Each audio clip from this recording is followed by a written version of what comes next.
துன்பம் என்பது இயல்பானதே. ஆனால் அதை தாங்கிக் கொள்ளும் பக்குவமும் கடந்து செல்லும் பொறுமையும் இருந்தால் நாம் எதையும் சாதிக்கலாம். மனிதனுக்கு பூவுலகில் மிகப்பெரிய துணையாக இருப்பவர் இறைவன்.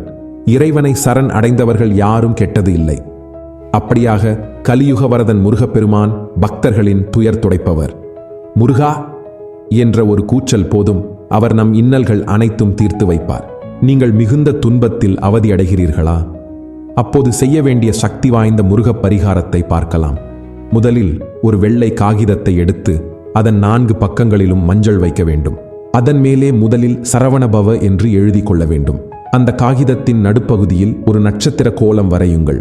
இந்த நட்சத்திர கோலத்தில் 6 முக்கோணங்கள் சுற்றிலும் உங்கள் பிரச்சனைகளை எழுத வேண்டும்.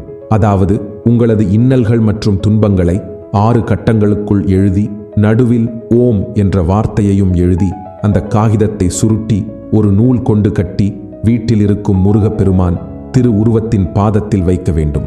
பரிகாரம் செய்த பிறகு முருகருக்கு செவ்வரளி மலர் அர்ப்பணம் செய்து விளக்கு ஏற்றி கற்பூரம் காணிக்கை காண்பியுங்கள். இவ்வாறு செய்வதால் முருகப்பெருமான் உங்கள் கவலைகளையும் கஷ்டங்களையும் விரைவில் தீர்த்து வைப்பார். இந்த பரிகாரம் ராஜா காலங்களிலிருந்தே செய்யப்பட்டு வருகிறது. அந்த காலத்தில் அவர்கள் தங்கள் பிரச்சனைகளை ஒரு தகட்டில் எழுதி தெய்வத்தின் பாதத்தில் புதைத்து வைப்பார்கள். அதனால் முழு நம்பிக்கையோடு இந்த பரிகாரத்தை செய்து பாருங்கள். முருகப்பெருமான் நிச்சயம் உங்கள் வாழ்வில் நல்ல மாற்றத்தை கொண்டு வருவார். ஓம் முருகா சரணம்.